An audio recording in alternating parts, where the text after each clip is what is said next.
and then we'll have a short Q&A if you have questions. So I will leave it to Omer. Thank you, Caroline. Thank you, everybody, for coming. First of all, welcome to the 53rd Paris Air Show. So welcome in. We at Eviation are uniquely excited to have you join us here for the rollout of the Eviation Alice just here behind us.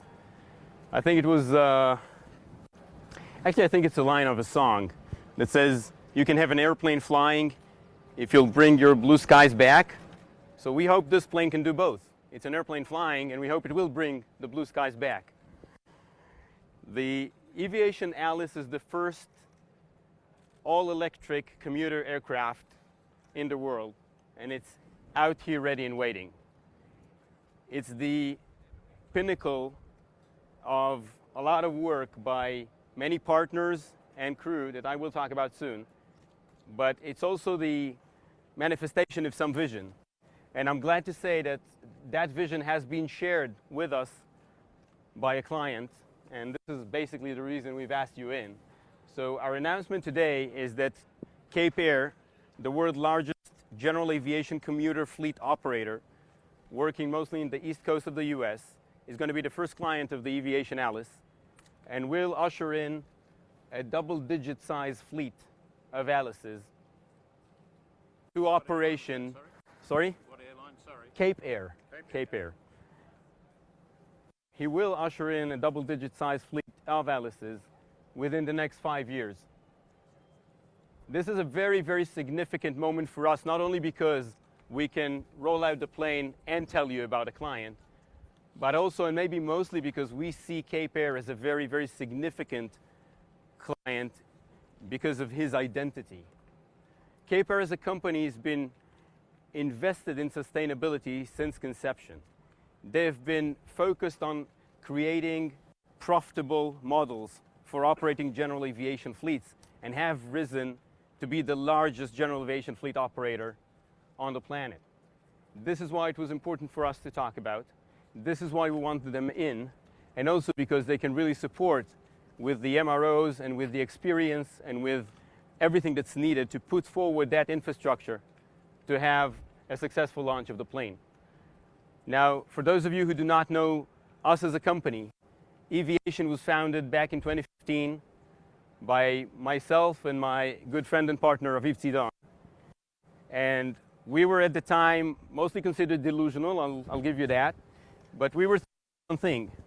We want to change the way people travel, and we want to build a new plane to make it happen.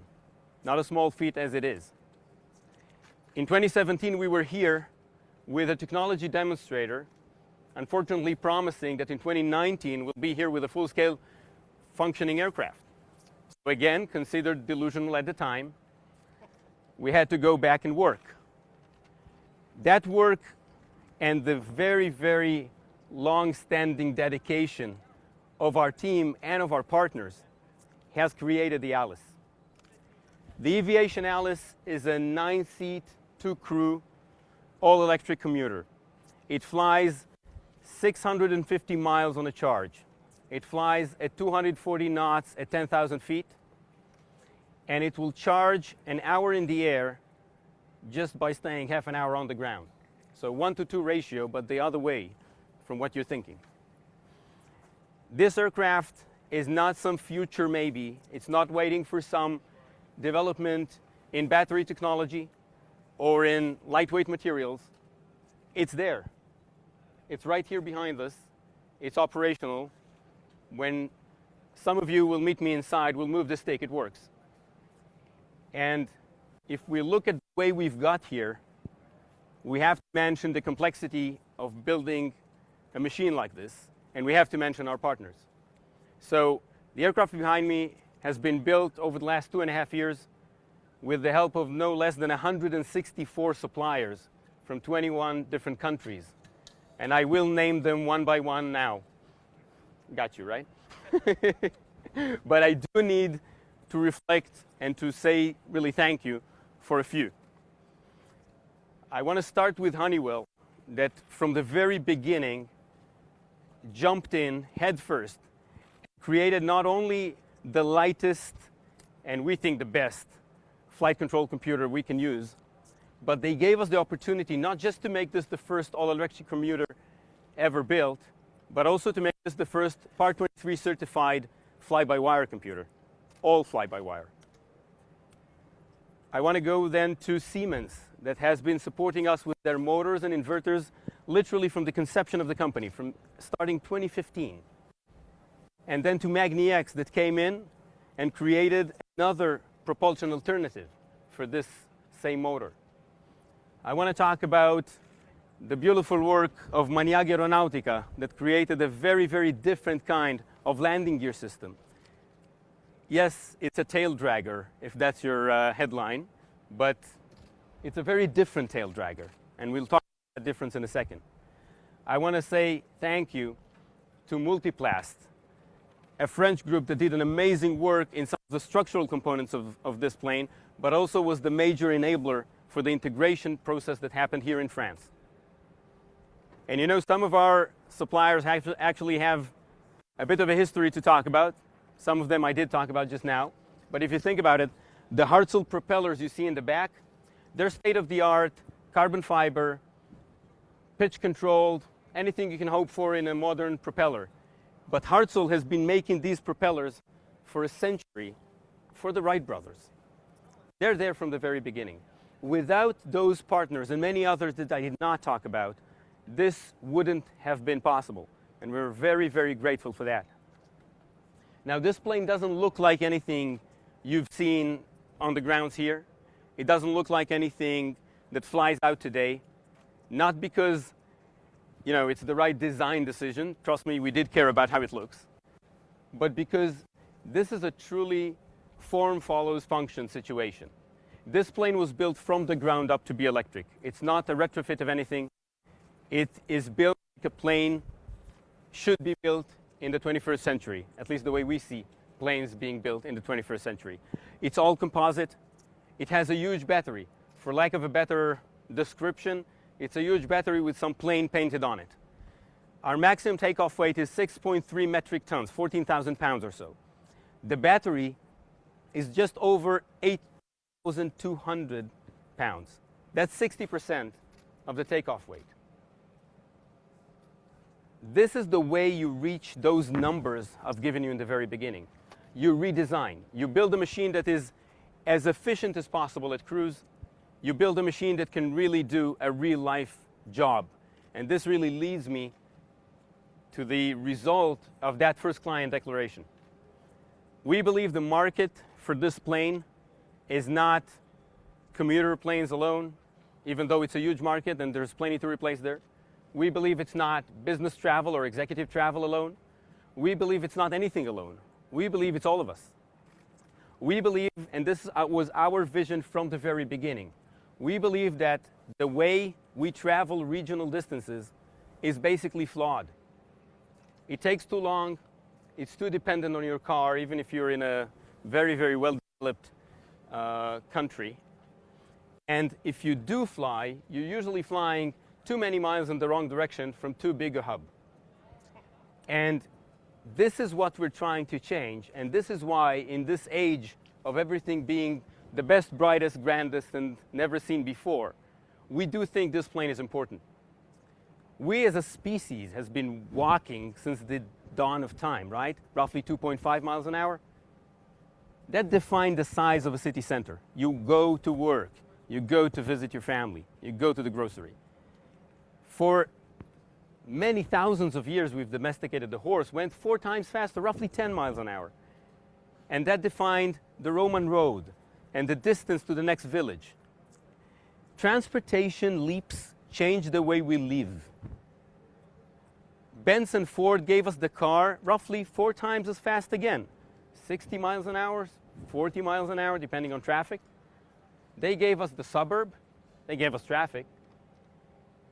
We believe the next leap is not standing in line for 2 hours, taking your shoes off, putting them back on, and then hopping on a plane that takes you too far away.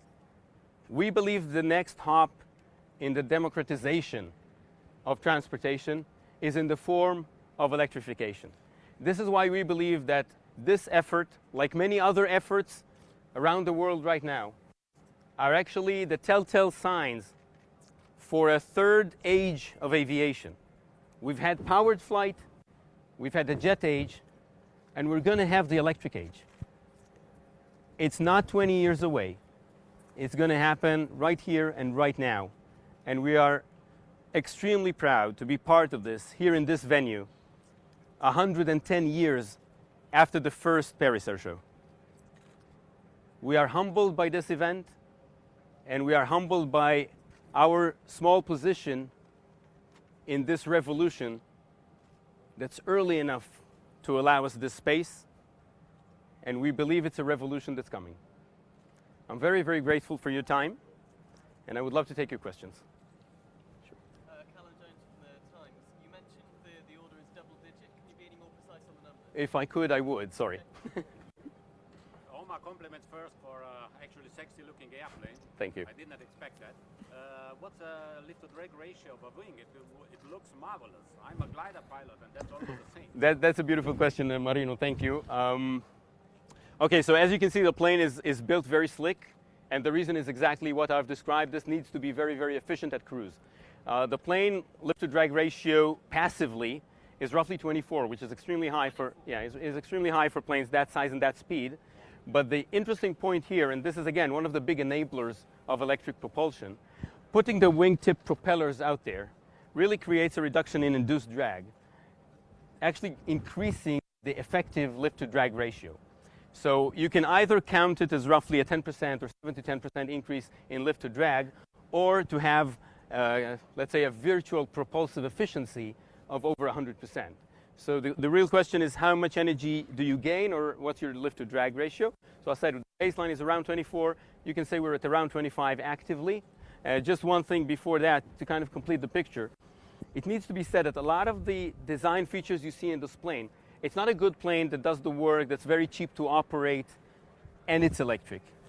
It's all that because it's electric. This would not be possible with a reciprocating engine. You cannot take the vibration, you cannot get the cooling there. It's impossible to do. But the idea has been alive since the early 80s. There are NASA articles about it. So the thing is, the enabler is electrical power. The downside of it, as you can imagine, is the battery weight, which is all over the place. And then you need to fix it by doing a good job and making everything else work right. Sir. I'm sorry, Peter Riggers from Aviation Yeah. in Australia. Where will you do the flight tests? Great question. So this plane will leave here and go to the US, where we intend to certify it with the scrutiny and support of the FAA. The first stop of the plane is in our home in Prescott, Arizona. And this is where systems, electrical, the plane are to be tested for FAA certification. Flight testing will happen probably mostly in Moses Lake up in the state of Washington with the help of Aerotech, which is the company that will support us with flight testing throughout. Sir. Yeah, Tim Robinson, Aerospace Magazine. A couple of design feature questions. Going to the tail dragger configuration, does that pose any problems with the forward view on landing? And secondly, the tick pods and the clearance, again, crosswinds, crabbing in. Have you looked at that? Well, yes, we have. First of all, about the angle of view for the pilot, for example. You can see those huge windows. No one really likes a greenhouse as a plane, right? So we had to do this to really get the angles right. When you sit inside, you'll notice that it's actually more generous than most. And I think the vision out is pretty well sorted out. In terms of ground clearance and crabbing, actually one of the big advantages of having both fly-by-wire and electrically propelled aircraft is that you can do a lot of trickery with the way you manage the plane. This plane could have basically differential thrust to yaw, which means we can augment, or let's say compensate, for crosswind, not just by putting your leg in and changing control surface's position, but also with differential thrust. Now, if you think about it, we can do both. You can do both differential thrust and control surface deflection, and this actually creates a clean side force. So we could, again, this will be one of Aerotech's things to prove, to with our team over there. But we expect, at least in simulation, the crosswind performance that we will show will be comparable to that of a turboprop or to that of a commuter. So we're quite confident that this will do quite well. Sir? You talked about the scrutiny and support of the FAA. Where are you in the process of actually gaining a type certificate for this aircraft? And in light of certification regime globally, do you expect changes to a system that doesn't even exist at the moment for certifying electric passenger aircraft? Let me put it this way.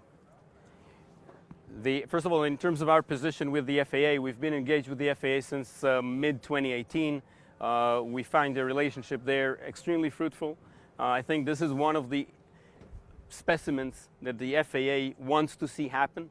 It's a plane. It looks like a plane. It's well designed. It has the redundancies that you want to see. It has the range that you want to see, and it has the reserve that you want to see. So in a way, we can survive and certify in today's regulatory environment. And when I call it today's regulatory environment, I mean specifically Part 23's rewrite that was accepted sometime in August 2017 by the FAA, and I think about a month later by EASA. Now, with this in mind, I will reflect on what you've just said regarding, let's say, re-scrutinizing all sorts of automated systems and things that are out kind of in the news right now. I believe that the FAA is holding a very, very high standard to anything that is reducing the workload of the flight crew, but could be dependent on pilot training. One of the reasons we've selected Cape Air as our first client is because Cape Air is very busy training its own pilots so that they can be out there with safe flights and with safe planes while continuously feeding into their ecosystem the next pilots, the next generations.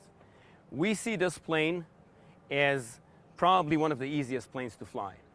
It's the first fly-by-wire aircraft in this category. It is extremely well equipped. It is extremely well balanced. And we believe that it's going to be one of the simplest things to teach how to fly this plane. But we still build that training program together with our first client, Cape Air, to create really not just a successful launch, but also the confidence in our ability to really take on this entire mission. And we're doing this hand in hand with the FAA. So the approach right now is we put the systems out there. It could do better than anything else that's flying out there today. And we need to train the pilots to take full advantage of that, yes, but we are doing this. This is why you see us here and not standing on the grass in Oshkosh and saying, look guys, we have the lowest direct operating cost plane ever built, do you want one? So probably we'll get 100 orders that day, but then we have to run after 100 pilots, train them, get the spare parts, get the MROs right, get the charging solutions right. We don't want to do it this way. We want to go the path that makes this change culture, that makes this change the way we travel. So large fleets, large, let's say, operators that can really take on a mission like this, and then collaborating around ground support, charging, and pilot training. And Sir. Do you expect that to change your timeline at all as far as as they So, go through this process? I mean, do you expect it to go longer than? I'll treat it as a rebound. I would say we're building this program to be certified by late 2021, early 2022. Is this realistic? Well, it depends on your next accident. I'm not going to stand here and say, oh, don't worry about it. You can buy a ticket in January 2022. We're working extremely hard. We've put the program in place. We have the right people. We have the right partners to make this happen. Will this be the result of this effort? I'm going to do everything in my power, and the team's going to do everything in his power to make it happen. I do not believe that the fact that we're taking on more, in the sense of taking more responsibility to what happens to the plane after it's sold, will be a hurdle to the certification process. I think it's accepted as a responsible act by the FAA. Sir. I have two final Sorry. questions, please. Can you give us the price of this aircraft for the operators? And in your business plan, do you need in the next 2 years to raise new funds for your business plan? Two difficult ones. I'll start with the second one. No, the company is fully funded all the way through certification and, let's say, embryonic production. Regarding the list price of the plane is around $4 million. Of course, very much dependent on how many charging solutions you need and what kind of spare parts package you have as planes go. But that's the list price of the plane. Sir? A couple of questions. You mentioned Siemens and Magnix as providing the motor. Are those alternatives, or are they both in the plan? Those are alternatives. And the way we see it today, much like you can buy a 787 with a Rolls or a GE motor, we would like the end customer to be able to choose between a Magni-X motor and a Siemens motor. One of the reasons we have kind of split that decision for now is the fact that no one has yet to certify a Part 33 electric for aviation. So we are waiting for the process to conclude.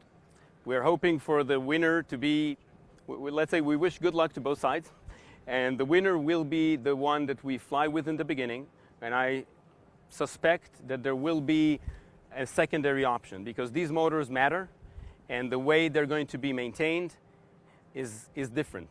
So I'm guessing that we will have some sort of different economical model to the way you maintain this motor, and this is why it is a good alternative to give to the client. Now, of course, the fact that there are two competitors running towards certification together also is more beneficial to us as the integrator because we do want to have these motors up, running, and certified as early as possible. And I could ask a different question. This has flown, right? No, this plane has not flown yet. It will fly in the US. That's what I was saying about Aerotech. So it'll fly in Moses. Will it fly from Prescott up to Moses Lake, or you? We don't have the range for that, but it will fly in Moses Lake. And where are you intending to? This one was built in France. Is that where you're going to build these planes? No, planes will be built in the US eventually. Whereabouts? Probably Prescott, Arizona.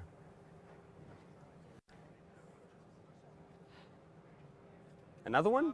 It doesn't replace, GA, doesn't replace commuter aircraft. It's a whole new category itself. What kind of a ballpark market figure are you talking about? I'll answer this in phases, if you will. I believe that, yes, it does replace GA in the beginning. I believe, yes, it does replace commuters in the beginning because there are operators out there with aging fleets, sometimes flying planes that are roughly 40 years old. Actually, it's not sometimes, that's the average age. So, yes, there is a need in the market there. There are roughly 40,000 active airframes around the world of that size. So there is a need in this market. And if it's a head-on replacement, this aircraft will give a very, very significant competitive advantage to its operator. The thing is, we believe that once there is a competitive advantage to someone, and we're for sure going to see competition coming up, we believe we're going to see price tags for the tickets drop. And that means we'll have more people flying shorter distances and more people flying more frequently. So the pie grows, and maybe the model of operation changes. We believe this is the second phase of what's going to really happen. Because if you look at the time it takes to cert a plane, the time it takes to kind of introduce it to market in a significant number, and the time it will take us to ramp up production, we're probably talking about a two-faceted situation. Now, to answer your question specifically, as I said, there are roughly 40,000 airframes out there, and they're being replaced at a rate of, let's say, 700 to 800 a year. So I think that's more or less the textbook definition of market failure. Sir. Good morning, Sebastian Stein from in Germany. What is the installed power, and could it fly on 2 engines only? Great question. Well, Sebastian, this okay, so each motor can give roughly 260 to 270 kilowatts. So we're talking about, all in all, roughly 900 kilowatts of power, 1,200 horsepower. And to answer your specific question about 2 engines, it can actually do better. So the system with the wingtip propulsor, will actually cut off the other wingtip if you have some catastrophic event in one, so you won't have the asymmetry. This plane can not only continue flight, but it could safely continue a takeoff after V2 with only the tail. So the basic power installed is very, very high, but don't get me wrong. The efficiencies I was talking about before in the answer to Marino's question, really create the situation where we fly for the expenditure of roughly 250 kilowatt to sustain cruise. Now, this is again an example of why electric. If you were to build a machine that can exert roughly 3 times the power you're actually using for cruise, you're probably carrying too big a motor. With electrics, system to give you a bit more power for a while in an emergency situation, something you can never do with a jet. I think for the day, some of you follow up inside, and some of you will have, let's say, ongoing sessions there. So please contact Caroline to figure out who's doing what. Name and title, please. I don't know. Yeah, of course. Your name and title. Oh, Omer Bar Yochai. I'm the CEO and co-founder of the company. CEO and what's your Omer, O-M-E-R, B-A-R, E-R, B-A-R, Y-O-H-A-Y. When's your first flight expectation? Probably later this year, or let's say latest is first quarter 2020. Thank you, guys. Thank you so much. We went Aerotech. Congratulations. Thank you.